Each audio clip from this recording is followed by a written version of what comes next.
I think that when we talk about Parent Plus loans, there's so many different things to factor in because not everyone's repayment journey is the same. It doesn't look the same for every Parent Plus loan borrower. But one thing that is the most important thing is whatever decision it is that you choose to make, that you do it informed and you know what that decision means.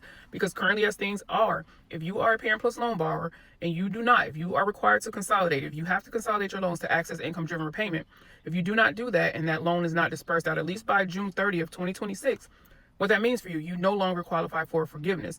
And the only reason why you would consolidate your loan is because the goal is for you to get forgiveness either under a income-driven repayment plan or you qualify for public service loan forgiveness. So that would be your reason for you to consolidate. You pay for a certain timeline, certain time frame, then that remaining balance is then discharged or forgiven.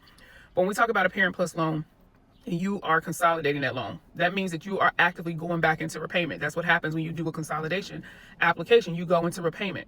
So once you do your consolidation, you enter into the income contingent repayment plan. You make that first payment, then you're able to transfer into income based, which means you have preserved your route to getting your loans forgiven after you meet the timeline of the income based repayment plan or public service loan forgiveness if you qualify for that program.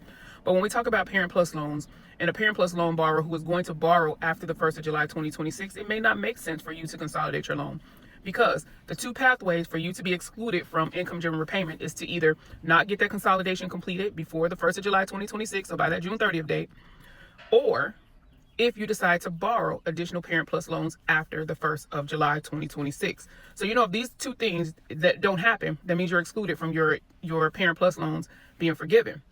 And this is why it's important. I think that it's important to start having these conversations with our children about education and how that's going to look.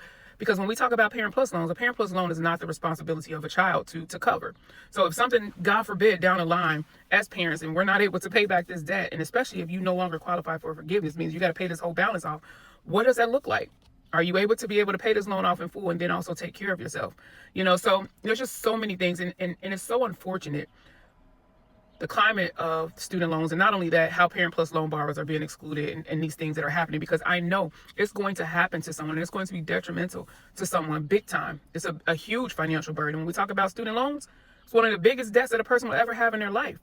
So it's extremely scary to know, but it's just whatever decision that you make about your Parent Plus loans, as long as you understand what that journey looks like for you, and then if certain things aren't done or if certain things are done, what that means for you. Are you able to do that? Are you able to pay off these loans in full? And I know some people are gambling on this administration is going to eventually be out of office and that there's going to be a new administration. They're going to come in and change everything. And I mean, hey, if that is the gamble that people are willing to take, I'm not in a position to tell you not to. But if that doesn't happen, are you able to pay off these loans if you continue to borrow after the 1st of July? And I think, like I said, these conversations must be had. We have to talk, but yeah, we'll see. But good luck with everything.